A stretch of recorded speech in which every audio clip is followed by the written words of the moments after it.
Network behavior callbacks are virtual methods you may override to know when certain events occur on your networked object. A script must inherit from network behavior to use these overrides. I'll first talk about what each callback does and where it may be useful, and afterwards talk about the order of which they execute. Let's begin with Onstart Network. This is called when the network has initialized the object. This may be called for the server or client, but will only be called once. This is great for initializations that must be done on the server and client, but should only be done once, such as subscribing to events. When as host or server, this method will run before onStart server. When as client only, the method will run before onStart client. OnStart server is called on the server after the server initializes the object. Sync types modified before or during this method will be sent to clients in their spawn message. This can be used to initialize server-side logic or update sync types so that they are included within the spawn message to clients. Sync types modified here will arrive on the client before onStart client, but if you want to send a RPC, use onSpawn server. And it's definitely worth mentioning that if the sync type also has a callback, such as onChange, then that callback will occur after onStart server. OnOwnership server is called on the server after ownership has changed. Previous owner, or prev owner, is the previous owner of the object. OnSpawn server is called every time the server spawns the object for a client and after the spawn message has been sent to that client.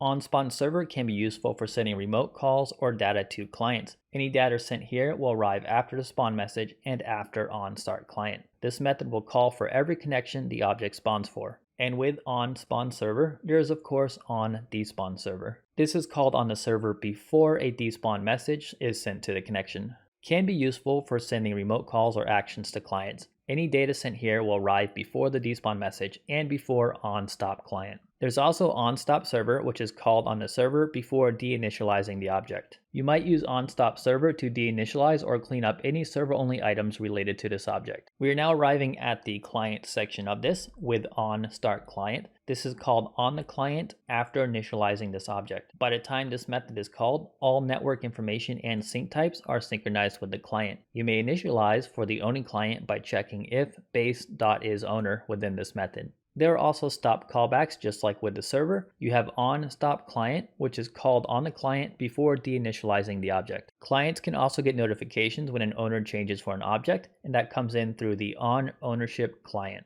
Just like with onOwnership server, this is called on the client after ownership has changed. This can be used to perform actions if losing or gaining ownership. Some useful methods might be base.isOwner to see if you are now the owner, or prevowner.isLocalClient to see if you are losing ownership. And we have onStop network. This is called when the network is deinitializing this object. May be called for the server or client, but will only be called once. Like OnStart Network, if you're running as host or server, this method will run after onStop server. When as client only, this method will run after onStop client. Let's talk about the order of which these callbacks occur. The server callbacks will occur as OnStart Network, OnStart Server, OnOwnership Server when an owner is added, changed, or removed, OnSpawn Server when being spawned for a client for any reason, OnDespawn Server when being despawned for a client for any reason, OnStop Server, and OnStop Network. The order of client callbacks is a little bit shorter. You have OnStart Network if client only, OnStart Client, OnOwnership Client when an owner again is added, changed, or removed, OnStop Client, and also OnStop Network again if client only. Some callbacks may also occur as the triggering action happens. For example, ownership may change at any time by using the give ownership or remove ownership methods within Fish networking. When that does occur, the onOwnership methods would call. So just keep that in mind that these can call in any order when those events happen. You have onOwnership server, OnSpawn server, OnDespawn server, and OnOwnership client.